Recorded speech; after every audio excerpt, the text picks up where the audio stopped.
rolling on to likeness, and I've got the 3 set up, like I said, sort of a clean version, partially damaged, and a proper fucked up version. I'm going to show all the heads here.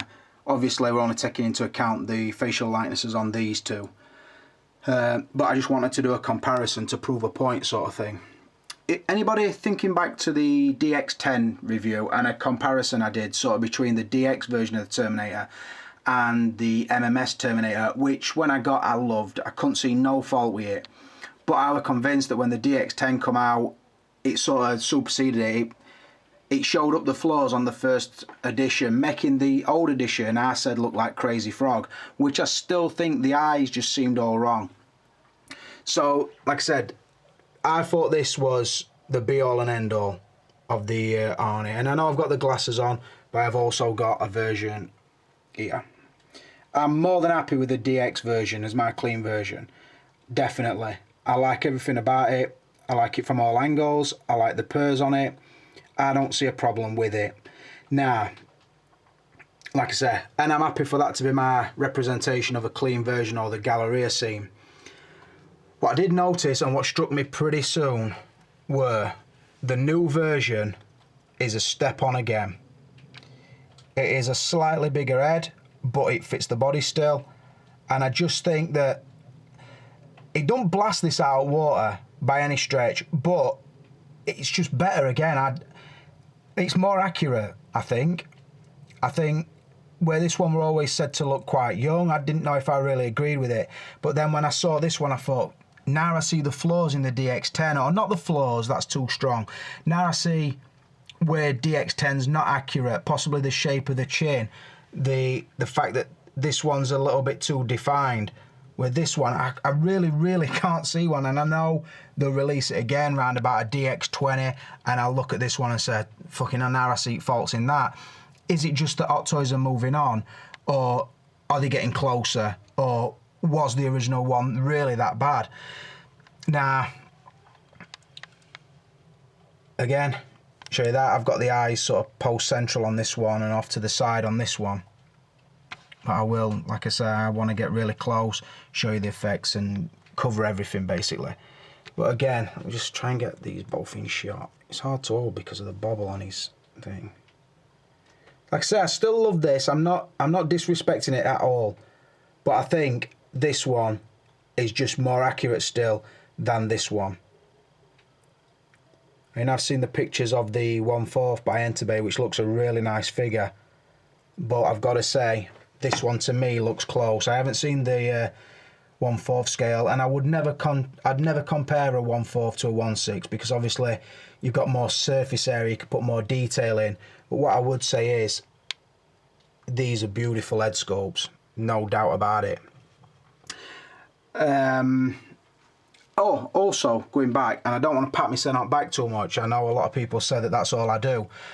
If you remember as well, when I did the comparison between the DX10 and the MMS, I said that if you'd not upgraded from your MMS to your DX10, when the DX13 comes out, it's going to kill it. Now, I think that if you were to put, a brave man would put an MMS Terminator 2 at the side of them two, because it's going to make it look very, very old. And if that's what you've got and that's what you want to make do with, then more power to you. I wouldn't, because I just think it kicks that arse a little bit, in all honesty, but your MMS one, it's going to absolutely blast it out of water. Do a quick talk through the posers. This one you've seen before, pretty much pulling the shotgun out of the rose box. One of my favourite poses, that. Just how it balances the rose box, I just really like it. This one, loading up the thumper. Just took her shell out of the bandolier, he's putting it in. And then this one is pretty much just walking forward and supporting himself with the metal rod. So yeah, that's pretty simple. So like I said, I'm not going to get mental pose wise, I don't think. I just want to get pretty picturesque. So, is there anything I don't like? I've got to say no. I think sometimes blood effect is very hit and miss on Hot Toys figures. And I think when you look at the pictures, some people have said it looks like jam. And I see it, I see what they mean. But I think, is there a way that they could do it any better? We are keeping it wet all the time. I've seen the custom jobs and I don't think they ever look that much better. I think where he's got the little wound sort of on his forehead and his cheek, and then the massive damage they had, to me it looks good, and from a distance it looks better still. Just getting in there. I think the eye looks messy enough. Obviously this one's more damaged. Then obviously because this is a DX13 body, you get the battle damage down the neck as well. A bit on that side. And also what you can't see is the fact that you also get like a scratch effect down his cheek. It's not all like bullet holes and ripped apart. You do get subtle scratches as well, which really set it off a treat. So yeah, very nice. I will say as well, while I'm doing the likeness, the body proportions. I think this new body, for whatever reason, I think it's the head to body ratio. I think they've got it just right. I think just a little bit bigger head has just got the all round scale right for me. Right, I'm going to put a shortcut in here. I'm going to get a cameraman involved, and I'm going to move you the eyes on this one first. Right, so now I've got the lesser of the battle damaged heads. See, I've got it off the body just so it makes it easier. Getting nice and close. It is Arnold from every angle. Like I said, the battle damage is not too much. It's as realistic as I think it could be. But let's have a look how the head functions. As you turn, obviously, you'll see the seam up and around the head. So you know the air pops off. And then inside, you get the joystick. So if we look at that, those aren't seen a DX figure before. I know you'll be the minority nowadays, but it's always worthwhile showing you. Pretty nice and smooth.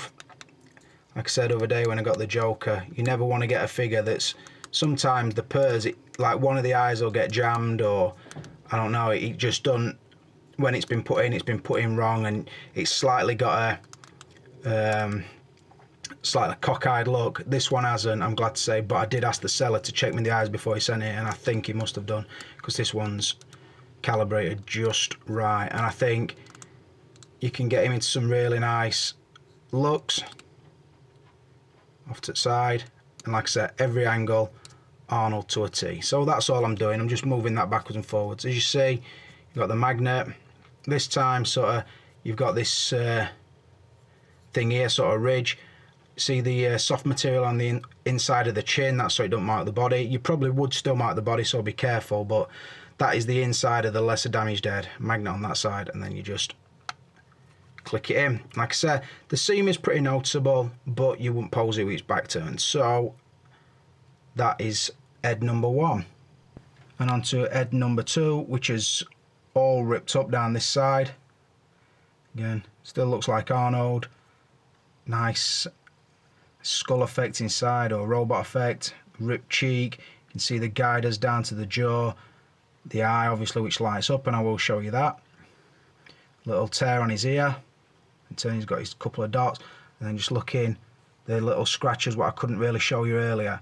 Also, just the subtle wrinkles, and I don't know, beautiful. Arnold through and through. As you turn this one, you'll realise he's got battle damage at the back of his head as well, but it's same principle or similar.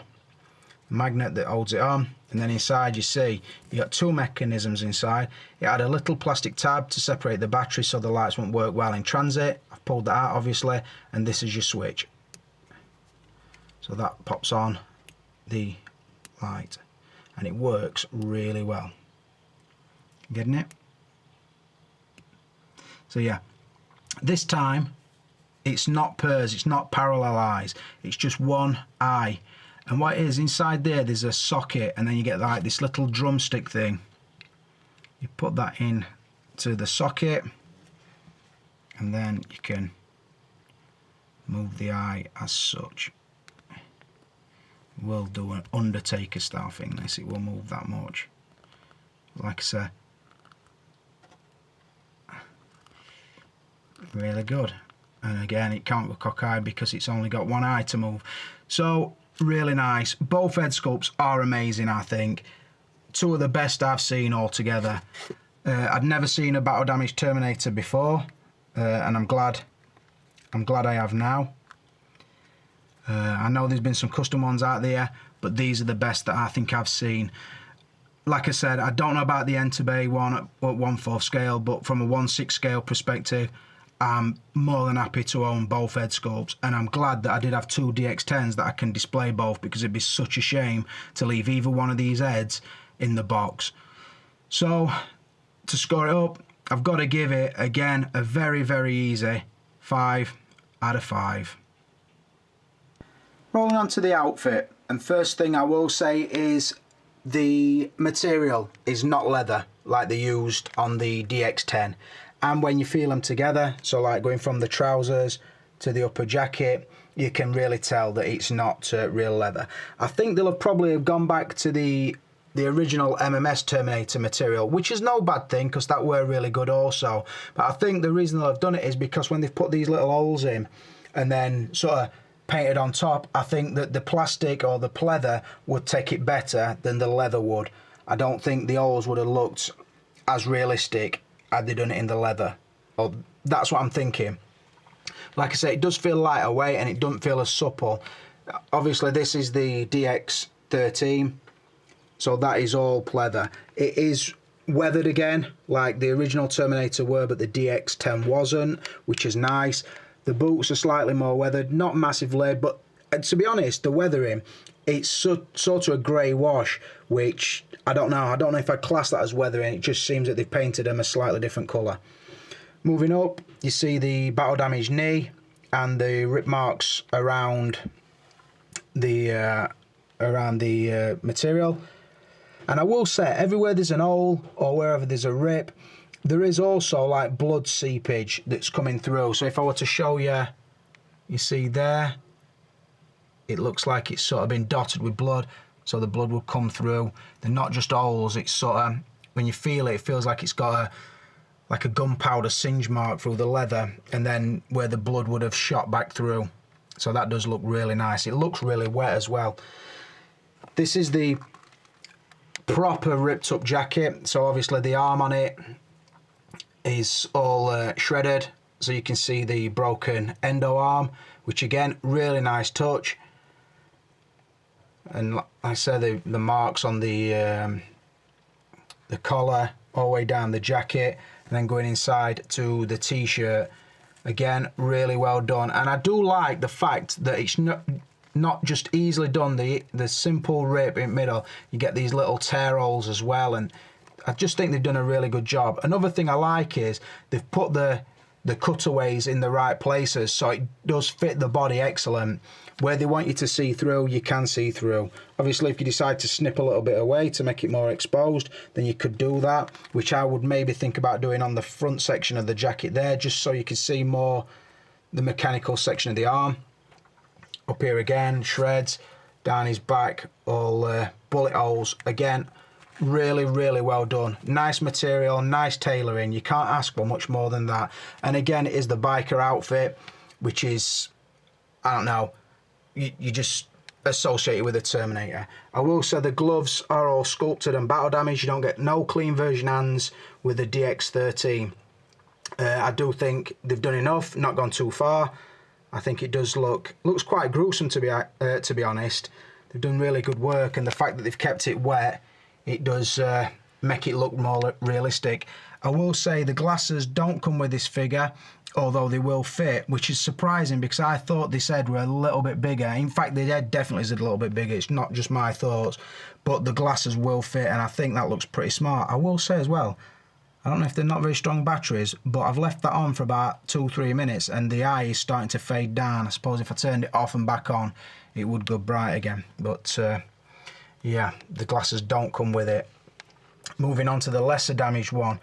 Same again with the jacket. Obviously this has got a full length sleeve, a trick that Entebbe missed. They give you a swappable arm, but they never give you two jackets. So I've seen people try and pose it with a sort of minigun, and they couldn't do it because the arm were like outside the jacket. Really bad look, and actually put me off buying that figure because I wanted to display it with a minigun and couldn't. So again, the bullet marks down the back, all over. Like I said again, where it's ripped, there is the blood coming through, and I think it just adds to the realism.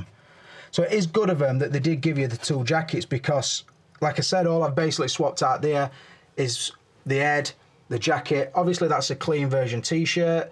I have got actually a spare grey t-shirt, what came with that version, but I kept a black t-shirt for that. So I could sort of do one a little bit less damage and have one bang in the middle of clean to proper ripped up sort of thing. Again, the hands are battle damaged too. And then obviously moving down, that is the DX10 trousers and boots. But again, the outfit, they've left no stone unturned. I think for the part of the film it comes from, you couldn't ask for any more. It's got the correct t-shirt, it's not got the glasses, he didn't have the glasses, it's got the gloved hands instead of the ungloved hands. I think where he's damaged looks awesome. I think the outfit shows that off. Fits him well. And like I said, no straggly bits or nothing that would piss you off. So again, I've got to give the outfit a pretty easy 5 out of 5. Just to go through the poses, I did them pretty simple so I could get around the body. Again, got his thumper in his right hand only because his left hand's been ripped off. And then this one, just showing the assault rifle that he's got. He will hold it two-handed, and I can still get around to show you the battle damage on the outfit. So again, looking beautiful and easy. 5 out of 5 for outfit.